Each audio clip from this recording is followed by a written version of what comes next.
ښکاره شوي وي چې یو اته تصویران دي په دغه کې د دنیا او آخرت ټوله زندګي را بنده کړې ده.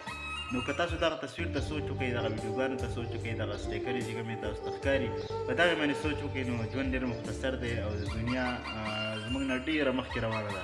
نو تاسو باید سوچ وکړئ او آخرت دپاره څه نه څه ذخیره تیاره کړئ چې هسې نه سبا له موږ چې کوم دی دغه دنیا په لالچ پسې روان شي او تیز پسې روان یو خو موږ لاس ته نه راځي او د آخرت فکر را سره شاته نه وي. نو تاسو مهرباني وکړئ دغه ویډیو په غور سره 2-3 منټه وګورئ، بار بار یې وګورئ او څه نه څه عبرت او سبق ترې واخلئ.